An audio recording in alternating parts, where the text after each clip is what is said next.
सज्जाद उस जगह पे आपने सजदा किया है जहां पर आके अक्ल माऊफ हो जाती है। करबला के बाद सजदा करके बताया हम तुम्हारी तरफ बहकने वाले नहीं हैं, बल्कि जितने जुल्म बढ़ते जाते हैं हमारा शुक्र बढ़ता जाता है। यह है इमाम सज्जाद। आप रोने के लिए आमादा हो गए हैं, लेकिन अजीजों अभी नहीं, अभी पहले खुश तो हो जाइए अपने इमाम के फजाइल पे, फिर गिरिया कीजिएगा। कौन है इमाम सज्जाद? इमाम सज्जाद वो हैं कि जिन्हें ज़ाहिरी हुकूमत हासिल करने की ज़रूरत नहीं है। आपने अपनी ज़िंदगी को 3 हिस्सों में तकसीम किया। आज मैं चाह रहा था कि आप मुझे थोड़ा वक्त देते, लेकिन आपने मुझे वक्त नहीं दिया, लेकिन मैं ज़बरदस्ती ले रहा हूँ चूँकि अब आपके घर का हूँ, कहीं बाहर का तो हूँ नहीं। 3 दिन से ज़्यादा हो चुके हैं, इसलिए मैं वक्त आपसे अब ले भी लूँगा। यानी 3 हिस्सों में इमाम ने अपनी ज़िंदगी को तकसीम किया। पहला हिस्सा क्या है? इमाम सज्जाद के मानने वाले हैं ना, हमारे लिए आइडियल है ना इमाम सज्जाद, तो अपनी ज़िंदगी को ऐसा बनाना है जैसे हमारे इमाम की ज़िंदगी थी। 3 हिस्सों में तकसीम किया। पहला हिस्सा खिदमत खल्क के लिए, खिदमत खल्क के लिए, यानी इमाम ने बता दिया कि सिर्फ नमाज पढ़ना कमाल नहीं है, रोज़ा रखना कमाल नहीं है, हज करना कमाल नहीं है, बल्कि खिदमत खल्क करना कमाल है। नमाजें भी हों, खिदमत खल्क भी हो, और तुम्हें पूरी कायनात में नहीं मिलेगा कि जो नमाज भी पढ़ रहा हो, खिदमत खल्क भी कर रहा हो। पूरी कायनात में कहीं नहीं मिलेगा। अगर मिलेगा तो इसी घराने में मिलेगा।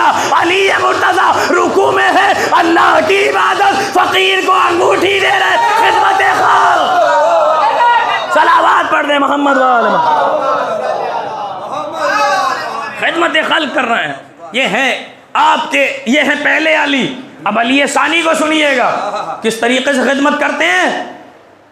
रावी बयान करता है कि रोज़ाना माह मुबारक रमज़ान में एक बकरा ज़बह कराते हैं, एक बकरा, और खुम्स व ज़कात का नहीं, अपनी मेहनत के पैसे का बकरा ज़बह कराते हैं, और उसके बाद आवाम को खिलाते हैं, आवाम को खिलाते हैं। और फिर उसके बाद क्या करते हैं? जब सब ख़त्म हो जाता है तकसीम कर देते हैं, उसके बाद घर आते हैं, सूखी रोटी खजूर के साथ खाते हैं। हमारे वालिदैन हमारे लिए कमाते हैं, इमाम आवाम के लिए कमाता है। इमाम आवाम के लिए कमाता है, और इमाम बताना चाहते हैं देखो, अगर इमाम की अहलियत पाई जाती है तो इमाम को तख्त की जरूरत नहीं है, ताज की जरूरत नहीं है, कुर्सी की जरूरत नहीं है, जाओ हशम की जरूरत नहीं है। अगर अहलियत इमामत पाई जाती है तो जमीन पर बैठ के भी इमाम होता है, और अगर अहलियत इमामत नहीं पाई जाती, चाहे तख्ते शाही पर बैठ जाए, वो इमाम नहीं होता। इमाम बताना चाहते हैं, इमाम खिदमत खल्क फरमाते हैं। रावी बयान करता है कि मैंने देखा इमाम रात के अंधेरे में गज़ा लेकर जा रहे हैं। जैसे रास्ते में जाते हुए देखा, मैंने सोचा रात का अंधेरा है, इमाम तन्हा जा रहे हैं, मैं इमाम के साथ हो लिया।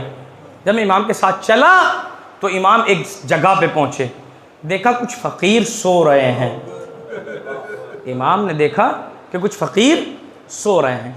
इमाम ने वहाँ पे एक एक रोटी रखी और इमाम चलने लगे। मैंने कहा मौला इसका शाना तो हिला दीजिए, इसे बता तो दीजिए मैं तुझे रोटी दे के जा रहा हूँ, बता तो दीजिए।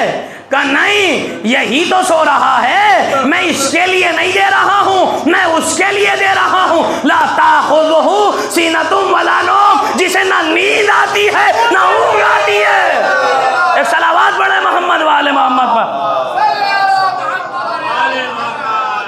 एक सलवात मिलजुल के पढ़ो मोहम्मद वाले मोहम्मद, जज़ाकल्लाह मौला सलाम।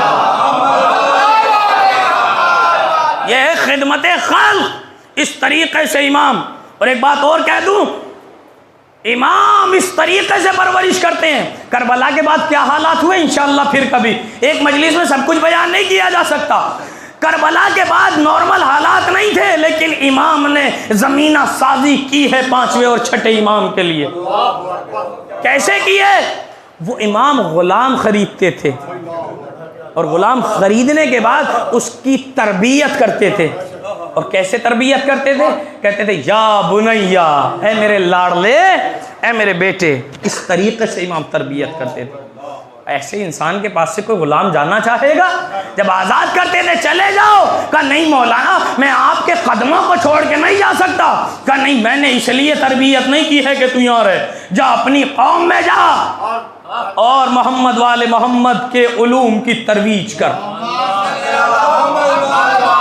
इस्लाम की तरवीज कर। इस तरीके से यह है खिदमत खल्क। दूसरी चीज़ इबादत। इबादत के चंद गोशे मैंने कल बयान किए थे और आज मुख्तसरन बस इशारा करके आगे बढ़ो। इमाम की इबादत क्या है? इमाम की इबादत यह है कि इमाम को उन सारे साजिदों में सैयदुस साजिदीन कहा जाता है कि जो अपनी कौम के रहनुमा हैं। मैंने कल तफसील से अर्ज कर दिया था। इमाम की अज़मत यह है। तीसरा हिस्सा इमाम का अज़ादारी का हिस्सा है।